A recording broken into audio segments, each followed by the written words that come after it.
Тэгээд би чи ингээ харах юм бол Солонгост ирсэн 2 жил хагас бараг 3 жилдээ 5 байр сольчихсан байгаа байхгүй юу? Байр, хай, нүүн гэдэг чинь маш стресстэй ажил гэдгийг мэднэ. Тийм ч учраас энэ бичлэгийг үзэж байгаа та нартай тус болох болов уу гэж найдаад энэ бичлэгийг хийж байгаа. Намайг ингээ гэрийнхээ сторик хийхээр манай гэрийг ямар гоё гэртийн, яаж хаанаас олсон, сарын түрээс нь хэдвэ гэх мэдчлэн гэртэй холбоотой асуулт бол байнга орж ирдэг.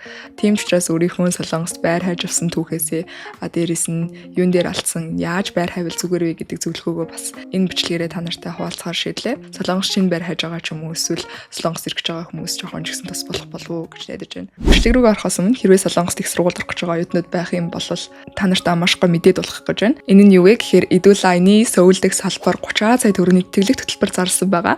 Энэ тэтгэлэг хөтөлбөрт нь Солонгосоос Монгол руу нэг талдаа болон хоёр талдаа тийз 20-од оюутанд сая воны бэлэн мөнгө өгөх юм бэлээ. Тэгээ надад айгүй гоё санагдсан. Зүгээр л Eduline-аар дамжуулаад их сургуулийн хаврын хэлсэлтээр орох юм бол энэ тэтгэлгийн шалгаруулалтанд автоматар орно. Миний хувьд хэрвээ та бүхэн намайг Instagram-аар дагдаг бол би хуваараа материал өгч үзсэн. Дээрээс нь Eduline-аар дамжуулж материал өгч үзсэн. Хуваараа материал өгч чинь би бүх орчуулгаа хийж байгаа, бүх материалаа бэлжиж нөгөөдхөө хянаж байгаа. Хэрвээ сургуулаас ямар нэг мэдээлэл юм бол би нөгөө сургуультайгаа өөрөө шууд харилцах шаардлагатай болно. За тэгээ сургуулаа тэнцчих юм бол виз мэдсний асуудал гээд бүгднтэй нь өөрөө шууд нүүр тулах байтал Eduline-аар дамжуулж материалаа өгснөөр Eduline чинь нөгөө Монгол салбартай шүү дээ. Тэгмүүд би зүгээр Монголд байгаа материал Eduline-д авчид өгчих юм бол Eduline тийм ч бүх юмыг шийдээд Сөүлийнхэн салбарлаа өдөрн. Сөүлийнхэн салбар нь манай их сургууль руу миний материалыг явуулж өгөөд сургуультай маань харьцаад тэгээд ингээ бодохоор ер нь би өөрөөсөө өөрийнхөө толгойг өвтөхгүйгээр мэргэжлийн хүмүүсээс зөвлөгөө аваад бүх материал дээрээ туслуулах нь бол надад их сургуульд ороход маш цаг хэмнэсэн дэцэм шиг санагдсан. Тийм ч учраас та бүхэн маань Eduline Сөүл дэх салбар буюу Түндээмэн дээр байдаг салбараас очоод үнгүү зөвлөгөө авах боломжтой байгаа шүү. Би хамгийн анх хэлний бэлтгэлээр иржсэн. Тэгээд хэлний бэлтгэлээр иржсэн болохоор ерөөсөө хэл байхгүй. Тэгээд хамгийн эхлээд байраа яаж олсон бэ гэхээр энэ дэдэг хоёр дотны хүмүүс маань надад туслаад хамгийн эхлээд нийтийн байранд орж ирсэн. Гэхдээ манай нийтийн байр айгүй хөөрхөн. Ерөнхийдөө нийтийн байрнууд галтгоо болон 0-оо хуваадаг. Миний хамгийн анх орж ирсэн нийтийн байрны 0 нь ерөөсөө тэр өрөөнд дотор байсан. Тэгэхээр ерөнхийдөө галтгоогоо л хуваана гэсэн үг. Гэтэ айгүй жижигхэн байрээсэн. Тэгээ хамгийн анх би ч нөгөө Монголоос очиж байгаа шүү дээ.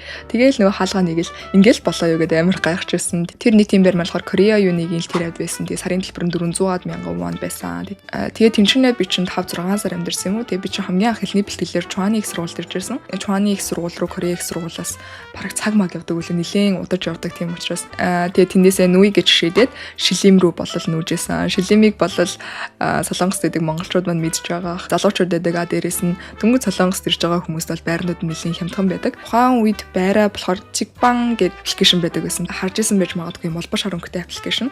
Тэрний дотор өөртөө байгаа мөнгөө тохируулаад түрээсээ тохируулаад ер нь бол байр хайж болдог. Тэгээд тухайн үед болохоор барьцаамгийн хамгийн бага дээр нь тохируулаад ганцаараа 1 сар 2 сар амьдарч агаад дараа найзтайгаа хамт амьдарч эхэлж байсан. Тухайн үед бол roommate байж байгаа бид нар ч хамт амьдарсаар байгаа бидээ тасаад тэгээ бүр айгүй сайн найзад болж байсан. Ус тогны мөнгийг Gualibi гэдэг. Тэгээ тэр нь болохоор байрны мөнгөн дээр ерөөхдөө нэмж гардаг. Миний тэр Шилимийн байр болохоор 350 дээрээ дахиад Gualibi-ийн нэмэгдээ 50,000 орчим вон байсан байж магадгүй байхгүй ч магадгүй би одоо санахгүй ямар ч тач тэр орчмыг бол төлжсэн. Тэгээ тэндээс бол манай сургууль арай ойрцны 30 орчим минут явж очдог болж исэн юм. Шилимд яага байрнууд амар хямдхан байдаг вэ гэхээр тийм ч амар уулнууд байдаг байхгүй юу? Тэгээ уулнуудыг ингээд нөхлөнгүүд зарим уул руугаа харсан айлнууд нь ерөөсөө нар орж ирдэггүй. Тэрнээсээ болоод айгүй бараан байдаг. Тэгээ дээрээс нь айгүй хуурт болохоор юм тэнд айгүй шаттай. Тэгээд тэнд дэдэг байрнууд нэлийн хямдхан байд юм. Тэгээ оюутнууд ч юм уу дөнгөж Солонгост ирж байгаа. Дөнгөж хөлөө олж байгаа хүмүүс маань тэнцээ байх юм бол надад айгүй зүгээр санагддаг. Манай байр болохоор хэдийгээр 2 давхарцч гэсэндээ яг нөгөө нэг чиа гэж ярьдаг шүү дээ. Чиа гэхээрээ доошоо Б1 рүү ордог тийм байрнууд эхэлдэг байхгүй. Яг тийм чиа шиг ерөөсөө нар орж ирдгүү нэлийн бараан байрын тийм байр эсэ. Байр хайж байхад ерөөсөө тийм B1 руу доошоогоо орсон байр руу орохыг зөвлөдгөө юм билээ. Яагаад гэх юм бол айгүй чигтэй тийм шавж хорхоо морхоо ер нь ингээ байдаг. Тэгээ гайгүй байрнууд бол байдаг гэсэн манайх ч гэсэндээ бараг л чиа шиг мөртлөө ерөөсөө шавж харагддаг байсан.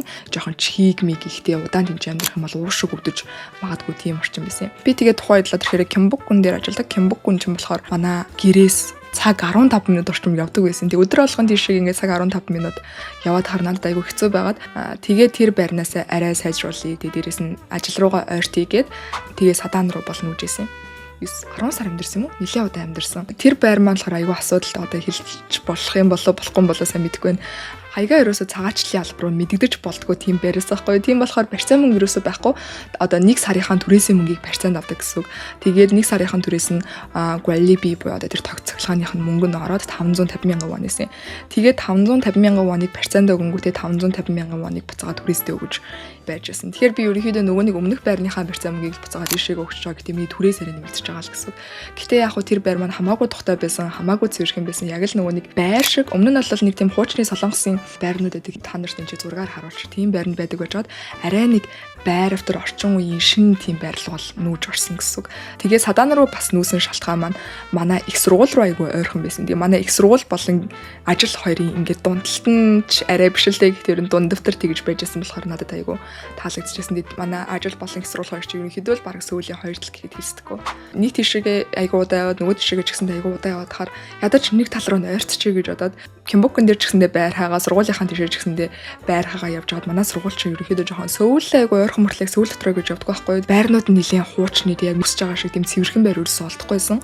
Их сургуулийн чинь 1 семестр 3 сар үргэлжилдэг. Тэгээ 3 сар амарна гэхээр ерөнхийдөө л яг жилийн 6 сар нь их сургууль, 6 сар нь амралтай байна гэсэн. Тэгээ би юу гэж бодсон бэ гэхээр угаасаа амарч байгаа 6 сарда ажиллаа хийх юм чинь ер нь миний ийшээгээ явж байгаа болон ийшээгээ явж байгаа тоо бараг л адилхан байгаад байгаа шүү дээ. Гэхдээ бараг л заримдаа хичээлээ тараад шууд ажил руугаа явдаг учраас ажил руугаа явж байгаа тоо нь олон юм чинь ажил руугаа дөхий гэж бодоод өөр аппликейшнуудаас хайж исэн боловч аппликейшн дээр ерөөсөө тэр байр гарчихгүй байгаадсан байхгүй юу. Тэгээ би захиралтай хэлээд захиралчин солонгос хүн юм чинь бас арай учиртай гэж бодсон. Ажил руугаа ойртмоор байна. Тэгээ ус оройтч тарсан ч гэсэн метро дотор олдохгүй хэцүү байдаг. Тийм чинь танад ингээ байр болоод өгчих гээд. Тэгээ манай захирал миний өмнөөс ингээ байр хайгаад сар илүү 2 сар хайж хаажгаад яг он гаргаад бол байр болсон. Гэтэ тэр байр бол үнэхээр үнэтэй байрбайсан. Ер нь Кимбук ингээ бодох юм бол Сөүлийн төв гэж ойлгож олно. Тэгэхээр тэр яг байрнууд угаасаа амар үнэтэй байж та тий 10 саяын барьцаатай сая 480,000 вон түрээстэй. Тэгэхээр Gualibi-ийн 300-аас заримдаа бүр 480 хүртэл гардаг. Өвөл AC айгүйх ажиллуулаад ах юм бол айгүй өндөр гардаг.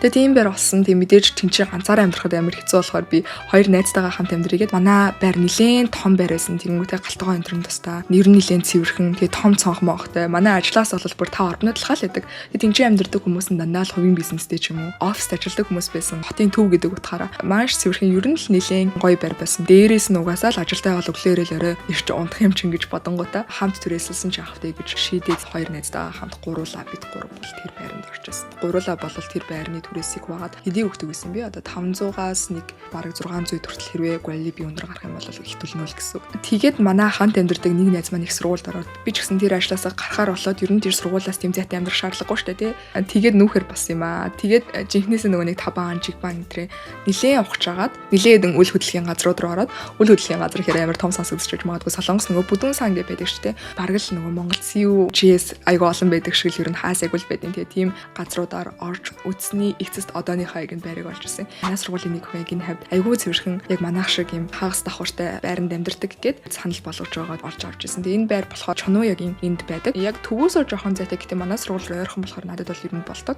Миний яг одоо амьдарч байгаа байр болохоор 10 саяын барьцаатай 850,000 вон түрээстэй. Энэ дээрээ Gualibi-ийн болохоор анх ороход бол 120 ордог гэж ярьж байсан. Гэхдээ ер нь бол одоо ингээ хараад хахаар 150 орчим бол гарч байна. Угаасаа ганцаараа амьдардаг найзтайгаа амьдардаг. Тэгэхээр ерөнхийдөө энэ түрээс Gualibi-ийн дээр 2 орчилдог гэсэн. Тэгээд би чи ингээ харах юм бол солонгост ирсэн 2 жил хагас бараг 3 жилдээ 5 байр сольчихсан байгаа байхгүй юу? Байр хайн нүүн гэдэг чинь маш стресстэй ажил гэдгийг мэднэ. Тийм ч учраас энэ бичлэгийг үзэж байгаа та нартай бас болох болов уу гэж найдаад энэ бичлэгийг хийж байгаа. Аль болох байраа тэрөөхөн тэндээ жоохон ингээл томруулаад явж исэн. Солонгос тэрвээ анхудаа ирээд байр хайж авах юм бол баг багаар ингээд томруулаад ингээд явж болдог шүү. Ягаад гэвэл дөнгөж солонгос зэрэг өндөр барьцааг бол ингээд байр нь орох чинь жоохон хэцүү шүү дээ тий. Солонгосын амьдрал тасангаа баг барьцаатай байранд жоод ингээд баг багаар томруулах юм бол миний хувьд айгүй тухтай байсан.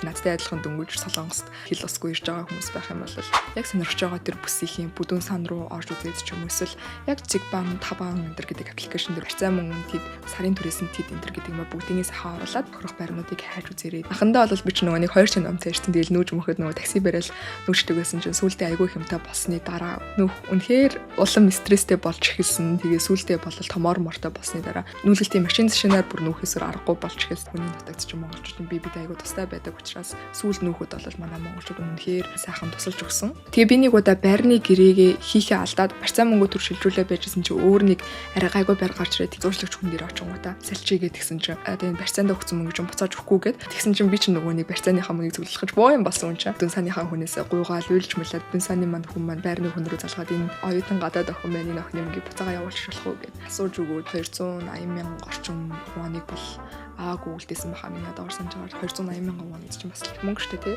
Начиг тийм бол ерөөсө гаргаж болохгүй байраа баталгачвал гэрэмэригээ зураад мөнгө төргөө нааш цаашаа болохоор тийм байна. Тэгээд дикэшнүүдээ аягуулсан ашиглаж чадаа. Тэгээд бүдүүн санаадад очихдоо өөрийнхөө зорилгыг аягуулсан илэрхийлж чадах юм бол байр хаан гэдэг бол надад тийм хэцүү зүйл шигөө санагдаагүй. Одоо болол жоохон туршлагатай болоод ингэж байгаа ч гэсэндээ тэр үед бол нэлээд стрессжсэн. Гэтэл яг ингэ зөв аппликейшн ашиглаад ярьж ингэж ойлголцох юм бол олддог юм бэлээ. Хэрвээ та бүхэнд байр хайхтай холбоотой нэмэлт асуулт байх юм бол доотлын комент хэсэгт үлдээж олон дээр байрлах бүдэнд нь хариулахыг хичээе. Тэгээ бичлэгийн маань энэ хүртэл үзсэн та бүхэндээ маш их баярлалаа. Дараагийнхаа бичлэгээр уулзцгаая.